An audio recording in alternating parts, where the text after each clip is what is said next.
Nick Ayton, I get it. Raising capital is hard.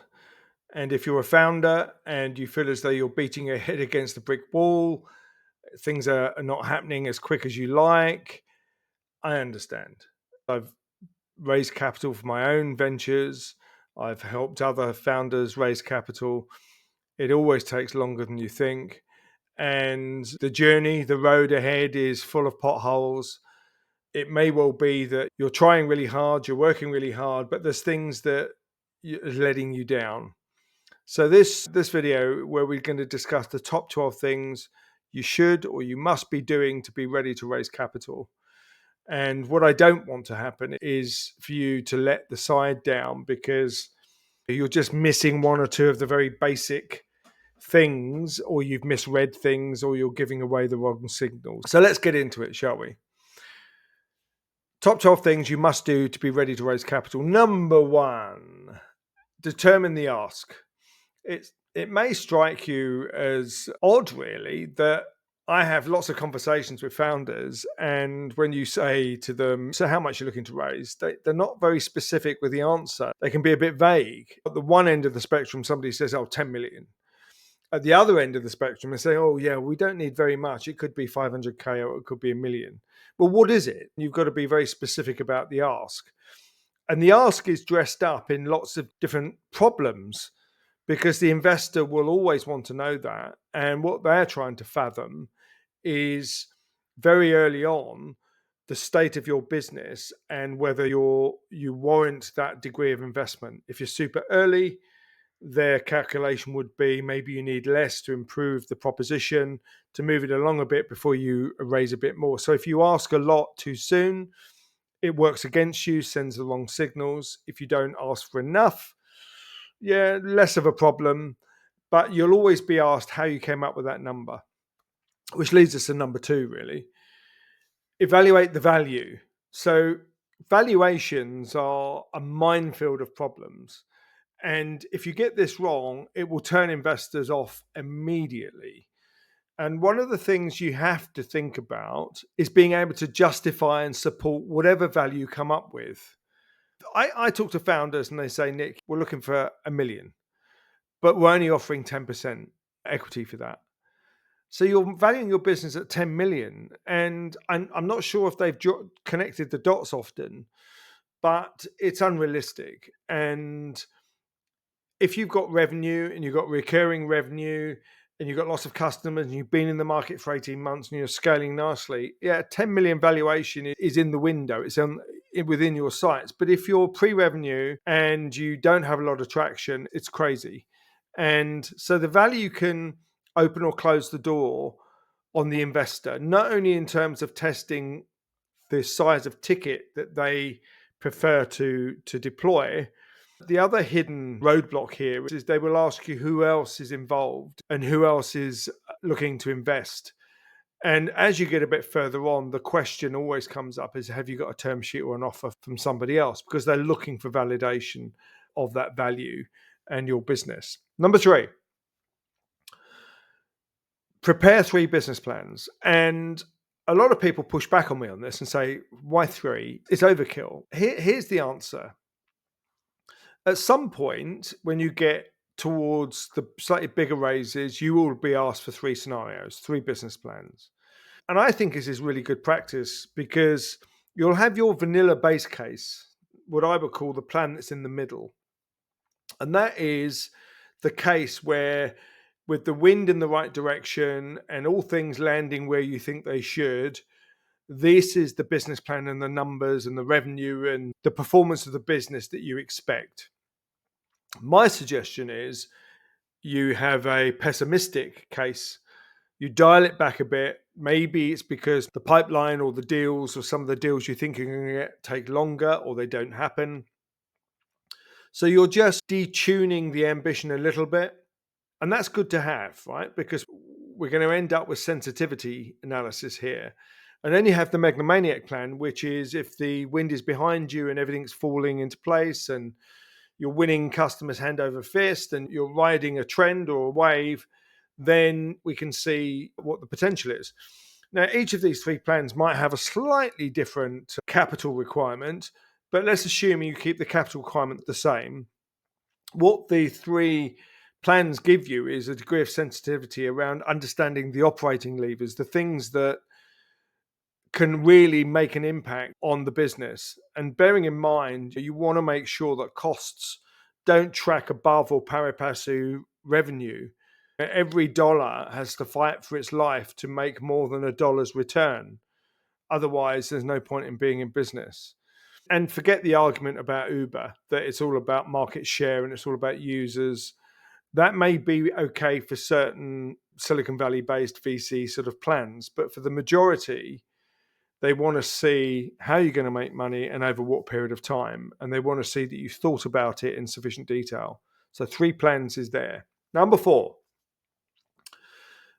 identifying the right investors. It sounds a little bit crass. Isn't every investor a good investor? As soon as you let them in through the door and they give you their capital, you want an investor that you can work with. You want investors that are going to help you. And in the early days of angel investors, where these are often very valuable people, angels, because the business people that made some money and now they want to become an angel and help others. And they come with intelligent capital. They should come with some help, some guidance, but also to open some doors and some opportunities and open their black book. But as you get further into different investor communities, then intelligent capital is important. So families are deploying capital direct more than ever before. They are LPs in funds, fine, and they let the funds deploy. But more and more families are doing direct, especially with the new generation of young family members who are a little bit more tech savvy and they want to make a mark. They may have a small front and back office, so they can't handle an enormous amount of deal flow. But the plan is to get to know one of the principals and build a relationship, the same as with an angel. It's not passive, it's a proactive dialogue. And then we have VCs, of course. And if you want to go the VC end, it's an entirely different proposition. They're very siloed in their approach. They will think about, do you fit in the fund? Do you fit against other portfolio companies? They don't cross-fertilize. And you arguably, in my experience, get very little extra value add. You don't get much intelligent capital, but you do get deep pockets. You do get quite a bit of experience. But it's not for everyone. They run a rigid process, whereas an angel is a slightly different, more flexible candidate as a partner, and families are somewhere in the middle. Number 5, it's about crafting your narrative, and you have to find a way of developing compelling stories that explain why you are worthy of an investment. And that covers the problems you're solving, how you go about solving the problems, maybe the bigger picture, maybe it's sustainability, maybe it's about saving humanity, maybe it's about solving an industry issue. But you've got to curate the narrative, and the narrative is different because it will appeal to a different investor audience. So at the angel and the family end of the business, it's more emotional. You're trying to make that connection with maybe turning it into a bit of a passion project where they're interested in alternate energy, or they're interested in biology, or they're interested in retail, or what have you. Make that connection. Whereas a VC is entirely transactional. The narrative is really, it is a one size fits all. There's less flexibility. And for them, their narrative is they want you to demonstrate you've done your homework on them very often, which I can tell you 99% of founders do not do enough research and due diligence on the investors they approach. That's an issue. So number 6, define your target market. It may sound peculiar because people say, "Oh, we're in hospitality, we're in retail, we're in travel, what have you," and that's fine. But if you're going to say that your total addressable market, or the market you're going to go for, is a horizontal one, it's international, it's in different countries, investors will start thinking about, wait a minute, is this achievable? Far better to have a degree of focus and to choose a region or an industry or an area where you can build a beachhead, you can get some success, get some momentum, get known, grab a bit of market share, and land and expand from that. But if you go too big, too generic, and you start bouncing around really huge numbers, Investors have heard it all before, and it's a little bit off-putting. They want to see a bit more precision. Number 7, teams. Assemble a complete team. And you may have a number of you together as founders. Your role, you've got the marketing salesperson, you've got the computer scientist, you've got the data engineer, whatever it is. But then what founders attempted to do is pad the team board with loads of advisors. And advisors are fine, but providing they have a purpose and they add some value. Otherwise, they're just collecting dust. And investors know the difference between an engaged set of advisors that adds value and credibility to the project. In other words, they're actually going to help versus corporate pictures on a deck where you're not going to see them for dust. That matters. And if you can get some active advisors that make a contribution and they've been there before, their value is huge. And that's why angels often are a good choice. And actually, one of the ways of approaching an angel is to talk about an advisory role, is often a soft underbelly tactic to use. Number 8, outline the path to profit. And when I talk to founders about this, their eyes glaze over a bit. And I don't think they understand the importance of this. And here's why. Because investors want to know 2 things. They want to know if the team are going to lose their money.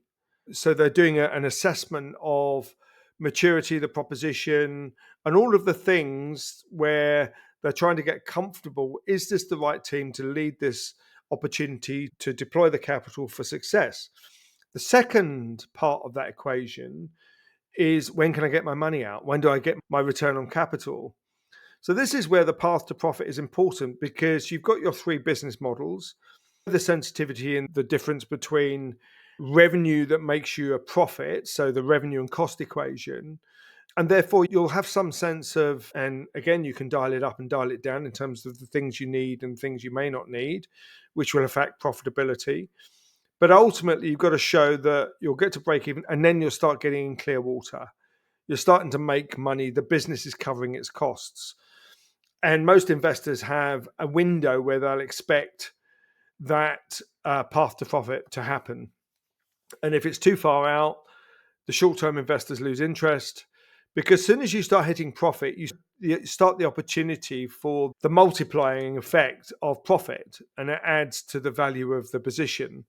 And investors like that. And a fund will like that as well, because even a VC fund, their focus is your opportunity going to be one of those companies that deliver a 3x return plus in 3 to 5 years. So always remember that. It's a big number and it's quite hard to achieve. Sources and uses, number 9. The amount of times I talk to founding teams and they haven't really answered the question, when you get your 2 million, how are you going to deploy it? And I see the sort of pie chart that says bigger office, more developers, spending more on marketing. And no, I mean, that is a surefire way to make investors nervous. Investors expect you to deploy their capital in a way that adds value to the business. That doesn't mean moving the schedule to version 2 of the product. It doesn't mean hiring loads of people. What it means is deploying capital to get sales and get the pipeline in. That's what they're looking for. That's music to their ears. So it's very important that every dollar of capital you deploy has to work hard to get more capital through the door. So a dollar bringing $1.20 in, you're off to the races. Sources and uses of capital. Number 10, provide tangible evidence. And if you're early in the journey, ideology, and you're early on, that's going to be hard. But if you get MVP, you've got a demo, even if you're pre-revenue, the show and tell sort of behavior of everyone at the moment is people want to touch, feel, experience the product or the service you have. And for an investor, it makes it real. And some of the best ways of getting investors engaged is to go at them with product and experiences and ask for their input, their advice, ask if they want to be a test candidate. And it's a very powerful thing, is show and tell, and showing what your product and service can really do. Number 11, timing and strategy. Your strategy for raising capital is often related to the amount of capital you've got in the bank and your runway. And if that strategy is pushed hard at investors, it comes across as desperate. And investors don't want companies, they don't want to hear stories that indicate you don't have any money. And for me, the kiss of death is actually mentioning bootstrapping. I hear founders saying, "Oh, and they're very proud of, oh, we've bootstrapped, we haven't spent money, and what have you." Okay, if you've got customers and you've got paying customers and you're starting to make money, that's one position. But generally speaking, bootstrapping is an indicator to an investor that you don't have much cash and you may run out of cash. And their immediate concern is, I put my money in, how long is it going to last? Unless other capital comes in at the same time, they're going to feel exposed. Timeline, your timeline is not the investor's timeline. And this is where a lot of frustration comes in. Investors have their own timeline. Angels have a shorter window. You can get angel money in 2 to 4 weeks, quite achievable. We've done this a few times. But that very much depends what they're doing, how many other investments they've got. Some of the angels I know are serial investors in lots. And it's not that they don't like your opportunity, it's just that they're full, they're busy. They've got 20, 30 investments they can't take on anymore. So it's important to find out the timing aspect for the angel investor. And one of the other things about angels is if you can find out other things they've invested in, then you can indicate where your particular proposition can add some accretive value. Families are somewhere in the middle. It's going to take a few months because families want to build a relationship. They want to touch it. They want to feel comfortable. And it tends to be more emotional to do with the interests of the family. Families will generally invest in industries and areas where they've got some expertise. Maybe it's where the family have made their money. More often than not, the younger members of the family are more tech savvy and they know what's what. They know what Web3 is. They know what quantum and AI is. They know what the latest retail and affinity models are. But you've still got to be realistic. And then we come to funds. Funds have their own process, and you're in a competition. This is why your narrative and your story and how you get into a fund. Some funds are looking at 1,000 deals a month. You engage with them, you have a couple of calls with them, and then they go radio silent. And it's brutal because their assessment is not emotional, it's mechanical. They're saying, do you fit? Can you do the 3x return in 3 to 5 years? And is your project better than somebody else's? So that's a 6 to 8 month window, and due diligence at the moment is taking its time. Number 12, decide your terms. Have an idea of the kind of commercial terms and the things that are non-negotiable. And a lot of founders go, oh, it's far too early for that. Surely when we get into the bigger raises, that matters. And that's true to a certain extent. But as soon as you accept capital from an investor, 25 grand, 50 grand, 100 grand, 500,000, $1 million, that investor is going to want something. They're going to want visibility. They may want board seats. They might want some decision points. They might want you to sign off on a committed set of operational milestones that you're going to deliver to give them confidence that you're going to deploy their capital in a certain way. But there's certain things that you might agree with and not agree with. And a lot of it is around decision making. A lot of it is around dilution of equity. And it's all about sort of other rights in terms of the next raise, the investor's ability to exit, and. And it's quite important, given that you've got your business plans, given that you've got your other things in place, you've got to start formulating your strategy for negotiation and start doing it now. So there we have it, the 12 things you must or you should be doing to get ready for capital raising. And in my experience, founders, even with good, quite mature projects, have got gaps. They've got gaps everywhere. And some of the things and how they're presenting it and how they're telling their story is actually hurting them. And it's because the narrative is too generic and they're not tuning in. So there you have it. Make sure you know how much you're going to ask for and make sure you can back it up. Don't ask for too much. Make sure that you can talk about how you're going to deploy the capital to improve the enterprise value, and then maybe you're going for the next raise after that at a higher valuation. So evaluate the valuation, be sensible. Don't think you've got the best thing ever. Comparators, what other people are doing in the industry, are useful, but you really don't know what they've got under the hood and what stage they're at. So it's very difficult to compare. Your 3 business plans will tell you a lot about your business, your operating levers, and your sensitivity to the ups and downs of what happens. Finding the right investors. It is not a one size fits all. You need investors that contribute, and you want investors you can get on with. I've had investors over the years that I didn't get on with, but I didn't know that at the time, and it becomes very difficult. Craft your narrative. You need a number of different narratives, and you need to steer and engineer them based on the audience and the target markets. Be sensible, be focused, be narrow if you can. Think about building a reputation and a beachhead. The team, don't clog it up with people that add no value. Far better to have a lean team than a packed house of people that just collect dust. Path to profit, big one. Make sure it's very clear. Investors are looking for that. They want to know their exit strategies and the return on capital, and they'll compare that with other opportunities. Sources of uses, be very clear on how you deploy the capital. Don't make the mistakes of being tempted in upgrading the office and hiring loads of people. Tangible evidence, show something, touch it, feel it, invite people to have a look. It's a good way of getting the dialogue started. Timeline. Your timeline is not the investor's timeline. So if you impose your timeline on an investor, they don't like it. And it's a bit of a red flag. And terms. Have an idea of what you want and what you don't want. And because it's going to be a negotiation. So there you have it.